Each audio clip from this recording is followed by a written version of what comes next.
faire des grands Non, jeux, tu vas les mettre une grosse bouille comme ça. Il est balèze, hein, et il voulait absolument pas. Alors, il l'a foutu sur le truc, ils lui ont donné un gâteau au chocolat, il a commencé à le manger, et comme à mon avis il n'a pas le droit à la maison, elle a dit là, il est aux anges, tu vois. Il a commencé, ils l'ont filmé, il a commencé à bouffer son gâteau, et il en avait, mais tout ça. Du chocolat, il en avait tout ça. Et il s'est fait. Et il était mort de rire, donc il a commencé à s'exploser de rire devant la caméra, et je pense que ça, c'est le passage le mieux, quoi. Ça, il est beau, il est beau, il est beau à croquer. Tête de là. Il a une tête de con. Il avait peur, il pensait qu'il allait être aspiré par la caméra. Non mais il est secoué, hein, ton filleul, là.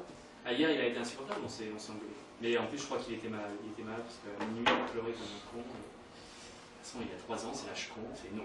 C'est tout ce que tu lui demandes. Ah ouais, moi, il ouais, c'est mon problème. même pas 2 ans, c'est déjà non. Avant de savoir dire oui, ça veut dire non. C'est non. Et puis à un moment, j'ai essayé de lui expliquer. C'est bien ça.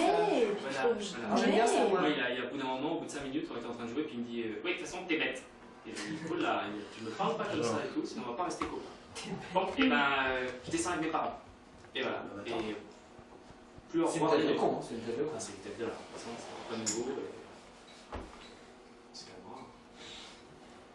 Encore 2 ans, 5 ans, ça. Ouais, non, en plus, je suis sûr qu'il avait la crème, fatigué. Voilà, faut que je dise ça. On me demande de faire un tunnel, moi je fais un tunnel. Ah ouais, c'était excellent ça. La meilleure réplique du mec. C'était excellent. Oui, mais alors là, pourquoi tu mets cette image-là sur cette musique-là? Oh bah moi, on m'a dit de faire un tunnel, je fais un tunnel. Ah ouais, il y a vachement de choses à dire. J'ai raconté on avait fait une interview de mecs qui font des images en ouais. Mais le mec pas articulé du tout, tu vois, capable d'aligner une phrase. Ouais, et vraiment, non, mais il disait comment tu travailles par rapport à la musique. Mais il a jamais réussi à nous le dire. 3 quarts d'heure. On a tout essayé, la fibre sensible, les mathématiques, tout, rien. La musique, c'est la musique. On demande un tunnel, je fais un tunnel. Ouais. La musique, c'est la musique. La musique, c'est la musique. Hein. Je fais un tunnel, moi. Après, dans la tête, bah ouais, je fais un tunnel. Mais enfin, c'est pas du travail de commande quand même. Il y a une création dedans et tout. Mais si en fait, là, c'est une commande, on m'a dit de faire un tunnel. Ah là là. C'était ça, c'était un tunnel comme ça. Non, maintenant il fait un hélicoptère qui va dans un tunnel. Gentil à part ça, mais c'est con, parce que comme tu disais, c'est vrai que c'est un truc vachement intéressant, que t'aimerais bien savoir et tout, mais le mec il est trop dans son truc, tu sais, il n'arrive pas à... Puis t'as beaucoup de mecs sur cette scène qui sont quand même extrêmement introvertis. Bah ouais, lui c'est timide, tout jeune et tout, Et puis parlant un jargon, déjà, bon, t'as intérêt à t'y connaître déjà en truc pour comprendre un peu ce qu'il dit en ordinateur, en machin, en 3D, en 2D. Ça c'est un des passages qui est vraiment beau. Ça c'est joli ça. Il y a un avantage comparé à toi, c'est qu'il y a des flous. Alors que tous les autres c'est très... Ça c'est très joli. Il y a quelques passages qui sont beaux, mais bon. Ouais, c'est chibono, je dirais plus.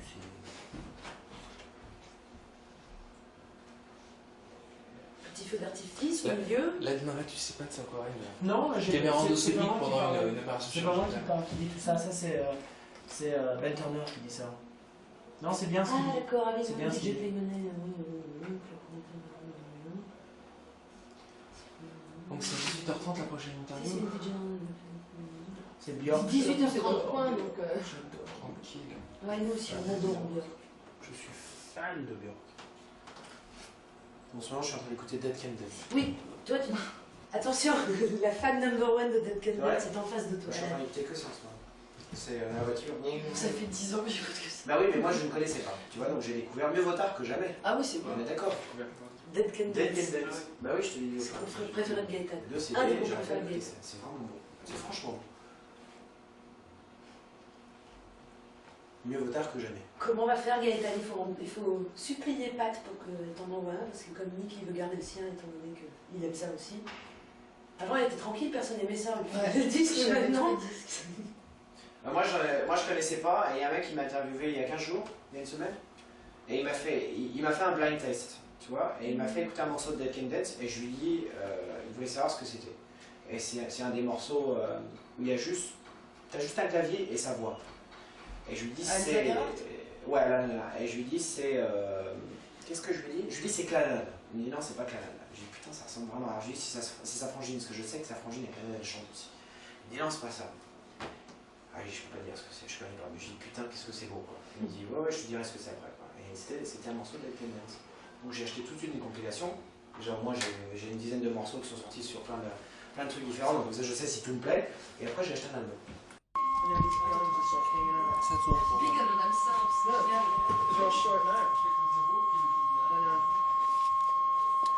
C'est bon, Gaëtan? Attends, là, c'est quoi ça?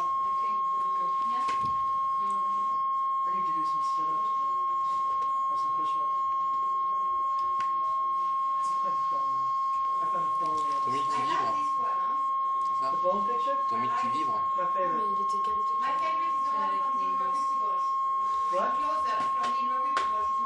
pas grave ça.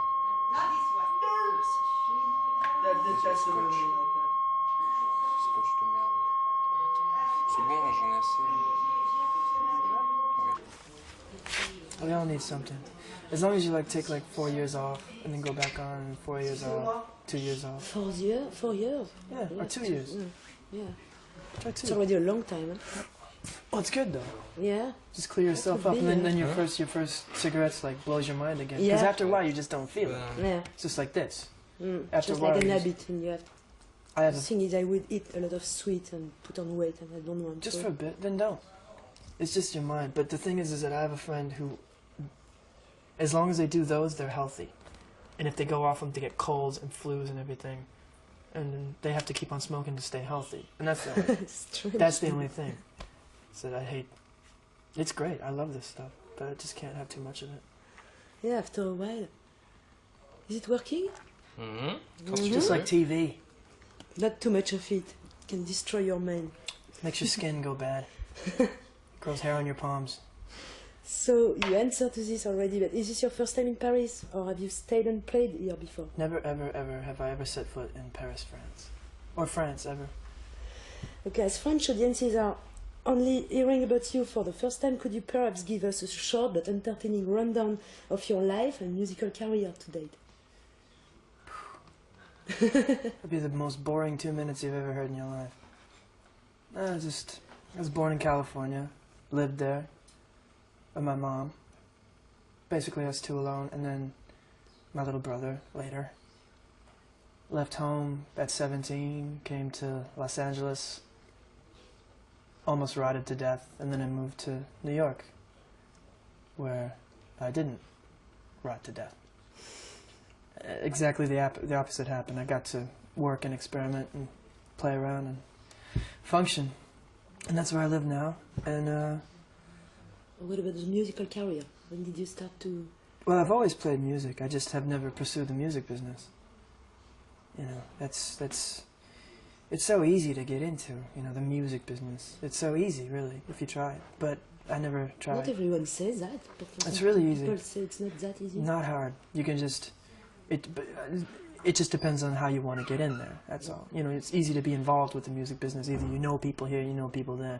You're signed, and you know somebody who's signed, or you're an A&R person, or you're a product manager, or a publicist or something, or a roadie, or but the most challenging world is just the music world. That's the one. I mean, that's the source of it all. So did you start to play live before actually getting When I was signed, 13. or- When I was 13, I started to play out, and And but you did it's, not... I was just playing in cafes in New York, and that's where record companies came in to visit, and that's where it happened. But I never sent a tape to anyone or shopped myself.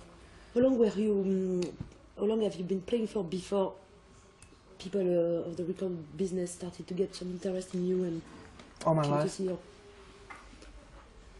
And so the interest, came not so long ago. I mean, you've been playing for years before actually getting... Yeah, well, I mean, people have come around before. Record company people have come around before wanting to do business, but I've shied away from it. Why is that?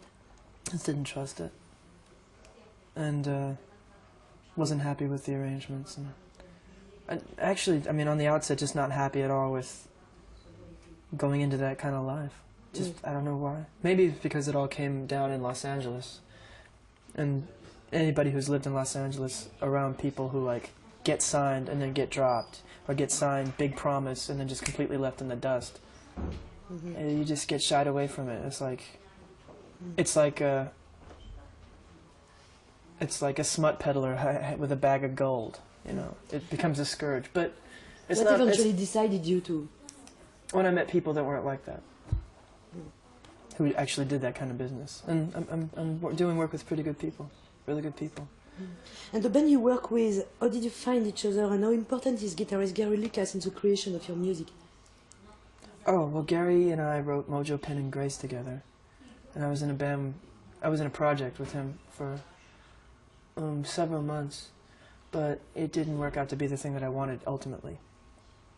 But, and also that situation was very desperate and troubled. And I just wanted to be in a situation where it wasn't all that troubled and desperate, and also very natural. But it's, and so I broke off from continuing with Gods and Monsters, although that doesn't mean that I don't want to work with him in the future. I just needed to get down to this essential thing. And Gary's still on Enemy Records, and you can buy his records at local music shops everywhere. Skeleton at the Feast and Gods and Monsters. But the band. Yeah, Mick, the band. How did you find the... They found me. I've been Michael's friend for years. Met him through my girlfriend at the time. And then, but the first one to really join on was Mick Grundle on the bass. Mm-hmm. Big, tall, strange, elegant Mick. And then there was Matt on drums, and he came recommended. And I tried other bass players and other drummers before, and me and Mick actually, after Matt went through a few other drummers, but Matt, the first night we got together, first of all, the music for Dream Brother came. Things that I put out became arrangements immediately, so that's how I knew that he was the right one. So we recorded Grace as a trio, got done with it, almost done with it, and then there was a track I didn't like, and I needed a fourth member, so I started inviting people to come down to this rehearsal studio and play. Not so much to audition, but just to see what they had to contribute. See, there was no, we just started from scratch. We didn't teach them any material. We just improvised all day. So they came in and gave us their true colors, and then we decided which one fit the best. What were you aiming to achieve musically when you went into record Grace, and are you happy with the result? Just to express, just to make a record of pure expression. Am I happy? Well, it's Grace. A record that you make is something that changes and shifts, and I am something that changes and shifts, and I'm gonna have to really be a mature human being and say, against all my sensibilities, yes, I'm pleased, but I'm horribly self-critical. I'm horrible. So sometimes I'll just say, "That's the biggest piece of shit I've ever seen in my life." But I won't. I mean, but because Mickey and Matt and Michael are on it, I can't really say that because they do. I'm so proud of them.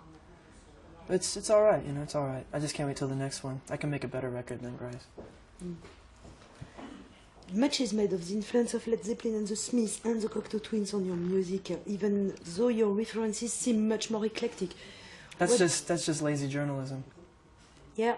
So what do these three acts mean to you exactly?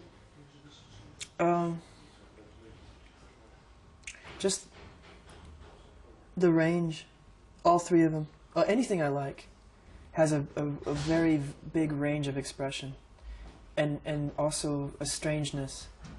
You know, they're so strange, and yet they make sense. And you cannot pick a freakier icon than Stephen Morrissey. He is a freak, and he's beautiful. Yeah, he's a freak. And it's just like, you know, just not exactly the opposite of like of Sid and Johnny from the Pistols, or like it was just as out there. It was just as out front. Like he wore everything out front. He was more emulating like Oscar Wilde than some other rock person, you know, somebody who really had an amazing comeback, an audacious comeback for everything, and very literate and very visceral. But that was with the Smiths. Yeah, his career solo is another thing. And there's Johnny Marr. Together, I love them a lot. they put each other in amazing directions. I mean, the first Smiths album I had was Meat is Murder, and everything about the writing, everything about every song just completely resonated with me. Mm-hmm. I wasn't even in with the crowd that loved the Smiths. I was even outside the crowd that loved the Smiths. I had nothing to do with any crowds whatsoever, but it meant something to me. And that's, it was my best friend. The music I love is my best friend. I have it with me when I go to sleep, I have it with me when I'm awake, when I'm walking. And did Led Zeppelin and the Cocteau Twins meant something to you, or mean something to you? The same way that Smith... Yeah, well, just with different things. I mean, Zeppelin is like... That's when I was more like a kid. And in contrast, they're actually much more macho than any influence I have, except for like Bad Brains. But it's like that. Mm. I don't know, because there were so many areas that they covered that it wasn't even something that they covered, but areas that were channeled through them, just like the Beatles. Mm. And then again, I like something that's just one thing, like Ministry or the Butthole Surfers, or like they mean a lot to me. I don't know. I'm just anything with soul, because we could go on about Piaf. It doesn't really matter what influences me. I mean, because I can have so many loves. If we were to go down everybody's influences in this room, one, a lot of them would be the same. Two, we'd cover so many pages, and the reasons behind them, it wouldn't really illustrate the work. Yeah, it's interesting to know about me. I mentioned in the review your record got in the press, I guess because those are the influences that are. That's rock writers, rock journalists. One, they love hyphenated adjectives. They love cross references. They love, their own rock flourishes, and they have a lot of stuff to deal with. They have like tons of CDs besides mine to write about. So it's just like blah blah blah blah. Led Zeppelin meets Van Morrison, eaten alive by Robert Johnson as a great white shark in the Atlantic. Which is what I wish they would write, but they don't. But it's just like just piling influences on top of another. And besides that, I mean, anybody can use influences to be seen as a certain thing. It's not a cachet. It's just what I dug. Almost as much as this. Is it true that you're romantically involved with this phrase of the Cocteau Twins at the moment? No. That's more lazy journalism. Wonderful. Even more lazy journalism. No, but she's somebody... Gossip journalism. Her and Simon are two of the most decent people I know. I haven't really talked with Robin, but they're really fine people. Really fine people. Great voice as well. Yeah. But just real decent people. I'm glad. Because you can meet your idols and, like, they can be very despicable. But she's wonderful. Really great. Your father was Tim Buckley, the great folk and jazz singer of the late 60s and early 70s. Even though you hardly knew him, do you feel good about his memory? And also, do you get upset when you constantly get compared to him? It's more a reflection on the people who do the comparing than it is on me. You don't get upset, it doesn't bother you, like, to... Only when I'm... Only in a space where... In these situations, I'm hoping that I'm understood. But with comparisons, I'm not understood. I'm not. Because they don't know me, and they certainly didn't know him. And I didn't know him. It's just pointless. There's a much fresher point of view you can start from than comparing me. It's just sick. It just won't get you anywhere. I can't get you off like you did. I have my own way. What is the ultimate goal you want to achieve as a musician? To continue. As long as... longest as possible. Yeah. And if I can't, then I'll take up sculpture or teach kindergarten. Something equally as artful. Any thoughts on how your next album might sound like the next one?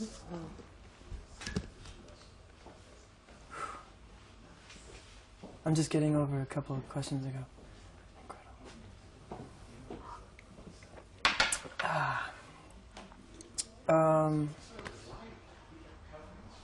No.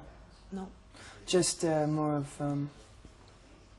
there's a recording of that we did of Kangaroo by by Big Star. It's going to be more like that. I produced that. That was all live in the studio. I also produce So Real. It's more like, it would be more like that. More, well, right now the ensemble is more alive. We're more in with each other. All of our tendencies have been, I've sort of, through my own, I don't know if it's a habit or if it's just an acceptance of the way things are, but I have been everything on stage. I've been wrong on stage. I've been completely ugly. I've been stupid. I've been angry. I've been totally in love. I've been beautiful. I've been hideous. I've lost my pants. After that, there's not really. I haven't vomited yet, but I almost did. I've been drunk as hell. I've been straight, you know, and but I've never been bored. I've never been dead on stage. I've never been dead, and maybe that will come too, but that'll pass as well. But having that, the rest of the guys, all their eccentricities are totally welcome. I make coffee for their eccentricities. I lay out an extra bed for them. I get them a book to read, some cookies for the morning. Everything they could possibly do and even have been hated for in their other... You take care of them and their eccentricities. No, I just accept them. I can't take care of them because they know themselves the best, but we're really meshing very well together, which was the point of the band. I'm seen as a solo artist. That's fine. That's fine. It's my vision. But you cannot have anything without a good band. And I recognize that. That's the point where it becomes a teamwork. It becomes a collaboration. It becomes a relationship. But, which is what I craved after playing so long solo. But that's more like what the other album will be. It'll just be like more music, more songs. And finally, how concerned are you about being packaged for MTV and mainstream success by your record company and the media? They don't do that. The media does it more. Well, the media tries to find a package. And all record companies are very smart at packaging things. But in my case, I think they're a little bit more mystified. Although less and less, you know, as we get to know each other. I don't like MTV. I think it's like Doritos. Meaning, when I eat one chip, I can't help but finish the whole bag, and afterwards I feel completely shitty. That's MTV for me. But I still go for like, oh, Doritos, great. Oh, fuck. Oh, Jesus. I feel like hell. Every time. Except for a few things, you know. There's some great visuals on MTV. But MTV is even bigger than the videos. I'd love to, you know, I love visuals. I'll make something visual, but not for MTV. You know, not for them. And the very idea of being packaged doesn't appeal to you, especially. Well, I am a package, aren't I? You can assign anything to me. But I'm not, I don't know, I'm just not genre specific. Just like most people aren't. Most people are unto themselves. You know, the woman pushing the stroller, or like the guy running his liquor store, or the gigolo, or the school teacher, or they're just like outside. They're specific. Yeah, they're specific human beings, but they're not specifically tied to any fashionable group. I've always been woefully out of step. Although I love fashion. You know. But don't you think they can package you as, like, say, the sensitive folk singer? I don't sing folk, though. I hate folk music. It's boring. Not all the time. Yeah, it is.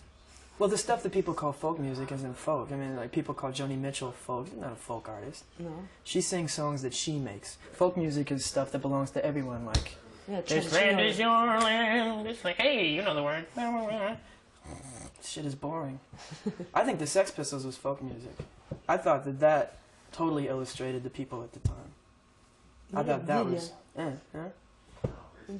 thought that, you know, Black Flag is folk music. All rap is folk music. All of it. Some of it is horrible. Most of it's horrible, and some of it's like... really great.